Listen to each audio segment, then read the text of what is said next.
FSN Radio. It's all about what's next. Go to financialsurvivalnetwork.com and sign up for your free weekly newsletter. You'll also get 3 free reports. The Financial Survival Network. It's all about what's next.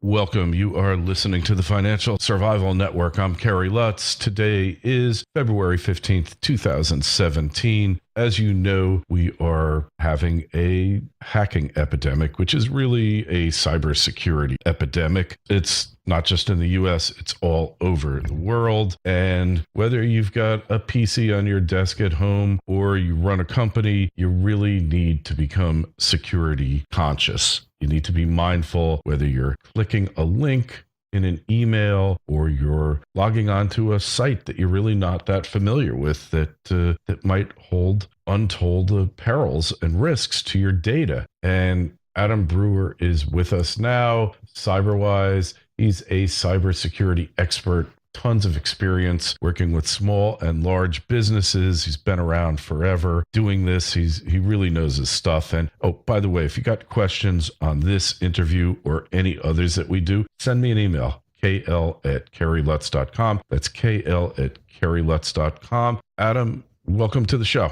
Thank you. Thank you very much, Kerry. I appreciate you having me. It's exciting to be here, spreading the message of cyber awareness and cybersecurity. Well, you certainly can never be too safe. I mean, I know it myself.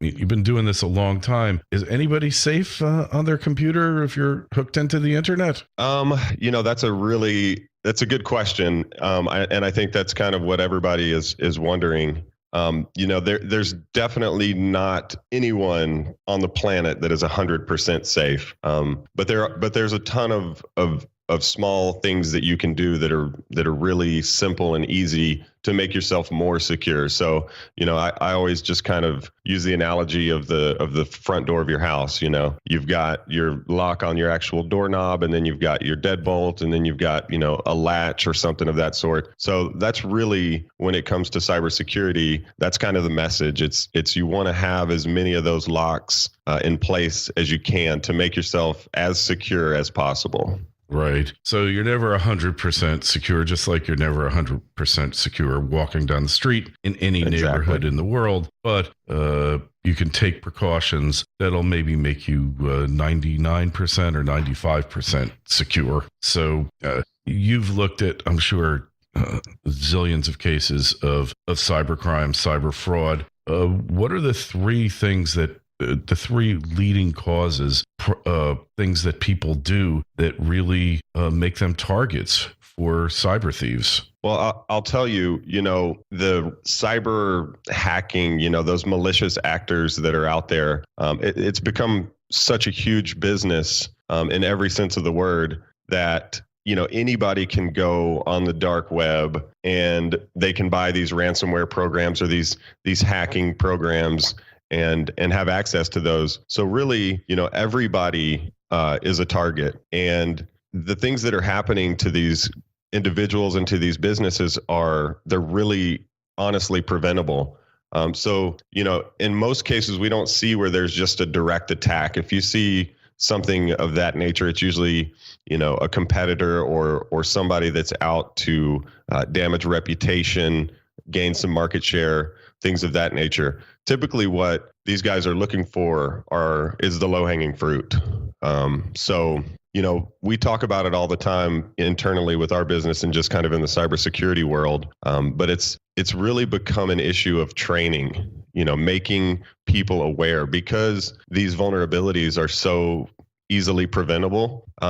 It's really honestly about making people more aware. The kind of three of the main things that we talk about regularly, and it's kind of insane to still think that we're having this discussion, but passwords.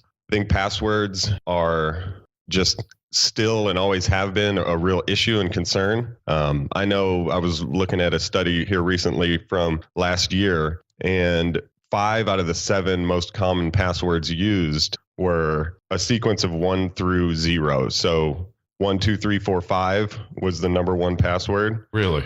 1, 2, 3, 4, 5, 6, 1, 2, 3, 4, 5, 6, 7. So those are all in the top passwords that are being used. So, oh my God, in this day and age, you got to be kidding me. Haven't people just don't learn, do they? I think a lot of it just has to do with them not being aware. I think we're seeing that awareness is being increased by a lot of these high profile cases, but people are just, it's about keeping it simple for them. They have so many different logins and so many different applications and softwares that they're using.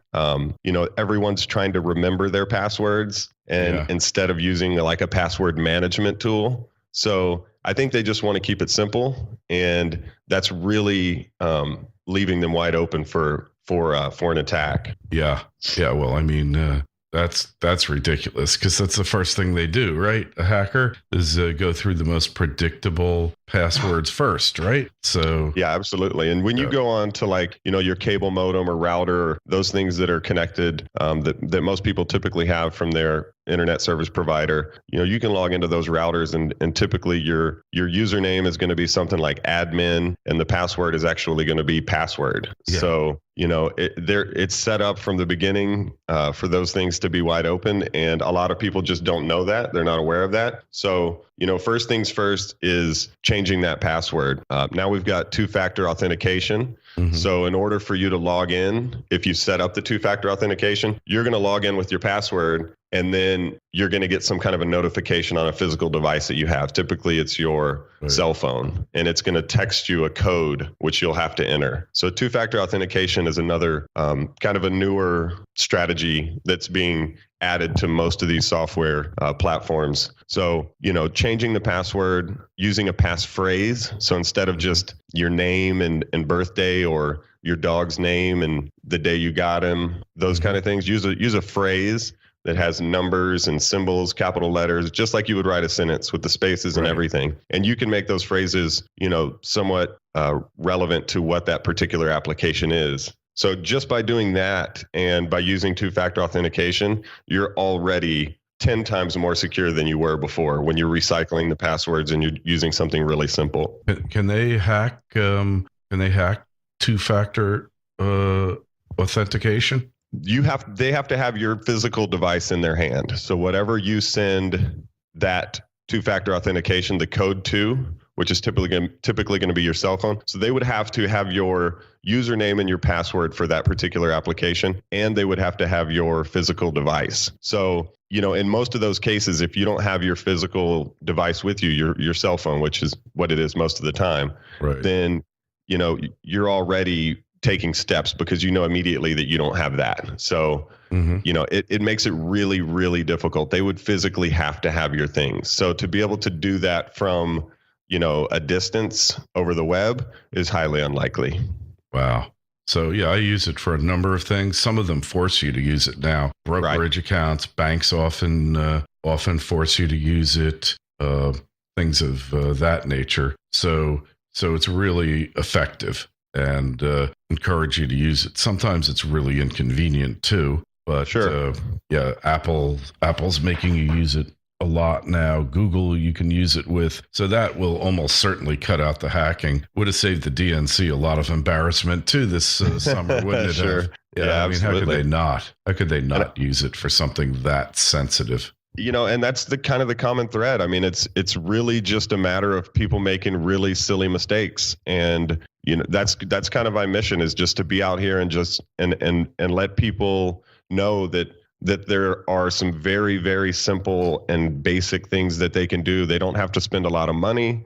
They don't have to have really complicated technology to go down the path of making themselves more secure and their businesses more secure. And I think that companies are starting to catch on to that too. Like you were saying, a lot of software businesses, things of that nature, platforms are requiring it because it's so much easier. Even though it is a little bit more, an extra step, it's so much easier to take that extra step right now, that extra couple of minutes, than it is to deal with the aftermath of not having that in place.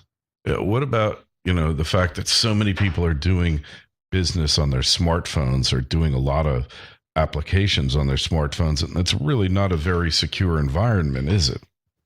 It's not, and so what we typically see is you've got half of the people, 50% of people are doing work from their personal devices and, checking work emails from a personal device. And then vice versa, you've got, half of them checking personal emails on a work device. So, the issue with that is that typically when you're connecting to a personal device, you're on an unsecure network. You're at the local coffee shop or whatever, where you've got, a ton of other users out there. So that's really where the vulnerability comes into play. It's just that you're out in these wide open public spaces with these networks that are not secure. So that's where the vulnerability comes into play. And typically at home, you don't see your average home user with, a really sophisticated and layered security solution in place. Mm-hmm. So if you're in Starbucks, you need to beware. Yeah, absolutely. I would say when you're in those environments, to stay away from work-related stuff, not to log into your work resources, things of that nature, and especially be cautious when getting emails or different pop-ups, things of that nature. Not clicking on links, not opening attachments, not going to suspicious websites. Those are all really common things that you can avoid when you're in those environments. Mm-hmm. Yeah, it sounds potentially dangerous there. Yeah, absolutely. And, again, it's about having that knowledge and knowing what to stay away from. We talk a lot about, especially right now, phishing. So it's where you've got a malicious actor, someone that's looking to get your information and either sell it to the highest bidder or hold you ransom and have you pay money in order to get your data back. Mm-hmm. And over 90% of the threats that we see out there are initiated with some form of phishing attack. And the phishing attack, when we're talking about that, it's all about social engineering. So cybersecurity it's not so much of a technology problem as much as it is, a human problem. And saying that over 90% of those threats coming in are from phishing emails, you've got these hackers that understand that, it's way easier to hack a person than it is to hack the technology. And they target, really basic human emotions like fear, curiosity, compassion, obedience, desire, greed. So you wind up having these emails that come through that will scare you. Your account's been hacked. You need to change your password. Click on this link. Click on the link and it takes you to a site that looks exactly like what you would go to, for example, like say a Google, and it says your account's been hacked. You get nervous. You click on the link, it takes you to a fake page like Google, asks you to change your password. So you type in your username and your old password, and now they have your password and your username. Yeah, and they got you. Yep. The curiosity portion of it, there was a campus study at the University of Illinois where they dropped 300 USB drives around the campus, and they had, these were booby-trapped test USB drives, and 50% of those were picked up and plugged in. So, people are curious. They see something like that, and they pick it up, and they're like, man, I want to know. And they plug it in, and now you've got ransomware, or you've got some kind of virus where you're losing data or you're locked down. Another one, compassion, where you've got a relative that's in trouble. They've been kind of staking you out on social media, and they can have, find out what your relatives' names are, or, grandfather, anything like that. And then all of a sudden you get contact that he's in trouble and he needs your help.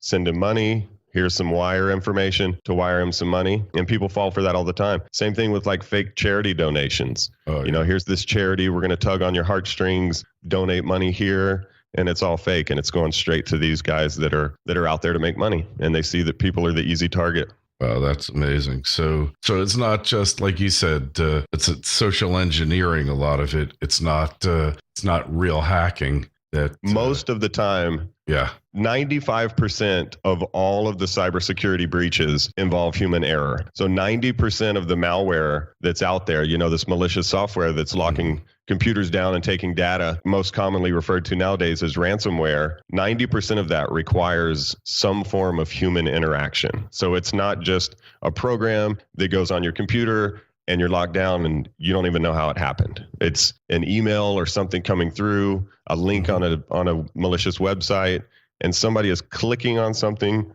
or opening something or downloading something. Wow. So it's entirely preventable, in other words. Absolutely. And the really scary thing is, without the training, these employees, they're curious. Like we said, they're operating on human emotion. And they're clicking on links and they're downloading files and they're doing these things on a daily basis. And when these guys are these types of employees that are they're not doing it intentionally. There's nothing malicious about their intent. They're just curious and they're surfing around and, they're going 100 miles an hour. There's kind of this ADD culture where we're just clicking and looking and our attention's over here and it's over there and we're not fully engaged in what we're doing. And The scary part of that is that 60% of small to medium-sized businesses, when something like that happens and there is a ransomware and there's a significant breach, 60% of those close their doors permanently within 6 months. That's remarkable. And it's something that's really preventable just by making employees aware of, what's going on out there, what to look for. And it's really detrimental to these businesses when these employees and the people interacting on the web within their businesses are just not aware. Wow. And it can be prevented just with a little bit of training and a little bit of awareness, and you don't have to go through it. Wow, remarkable. Absolutely. Well, Adam, thanks so much for bringing us up to date on all this and helping us to better understand what's going on out there. So, if we want to find out more about you, about your company, what you're doing, what's the best way to connect with you? Well, you can find CyberWise online, obviously, at cyberwise.com. We're on Facebook at facebook.com/cyberwisenow. Twitter is at cyberwisenow. You can find me on Twitter. It's Adam Brewer, but the first A is the @ sign. So yeah, you can find us anywhere in any one of those platforms. You can connect with us. All right. And we will have a link in the show notes to this interview on financialsurvivalnetwork.com. Just while you're there, just sign up for a free newsletter. And you can find us on Twitter at Kerry Lutz and on Facebook, Financial Survival Network. Any questions, comments on this interview or others, just send me an email, kl@kerrylutz.com. And Adam, hey, right. Yeah, I want to make sure that we take care of your listeners. Yes. We talked a lot about cybersecurity and just some really simple things that they can do and being aware. And that's our mission for 2017 is to help these entrepreneurs, solopreneurs, small businesses increase their awareness throughout their staff and just kind of change their security posture in a really, really simple format. So we have cyber awareness training. It's an extremely engaging, very simple platform. You get videos once a month. They're super funny. They're really well done. There's some data and some analytics that you can kind of monitor how the employees of your firm are participating and how they're doing on those videos, how they're scoring on the questions.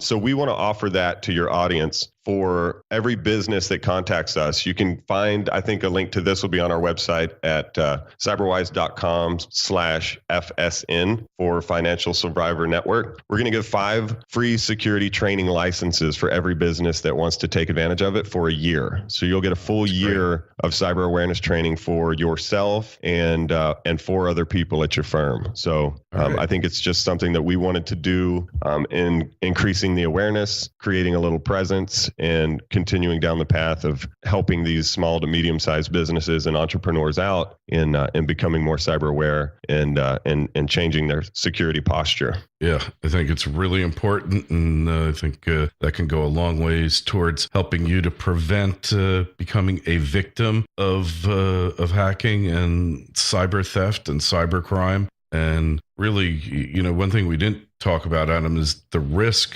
to these cyber thieves. I mean, they're in Russia, they're in other places in South America or in Africa where there's very little law enforcement. There's just very little risk to the crime, risk of punishment, risk of being caught. So, hey, it's really a no-brainer. You just go ahead and do it, and you're going to get away with it. It's the exception to get caught and punished for doing it. So absolutely, and there's such a large amount of access for individuals to carry out these threats. It's just so readily available, and it's really inexpensive for them to purchase one of these ransomware programs and then just shoot it out and cast a net and see what they pull back in, and then they're able to take that information, those credentials, that data, and sell it and make money just from sitting on their computer at home. Yeah.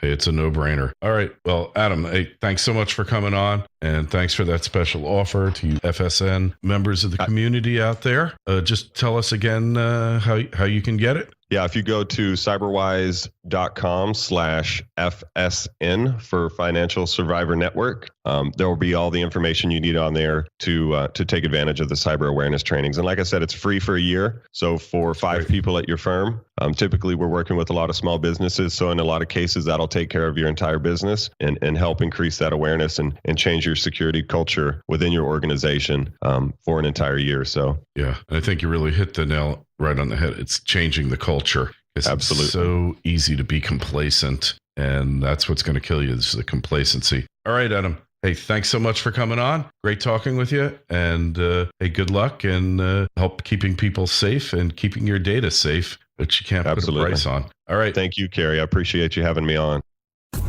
FSN Radio. It's all about what's next. Go to financialsurvivalnetwork.com and sign up for your free weekly newsletter. You'll also get 3 free reports. The Financial Survival Network.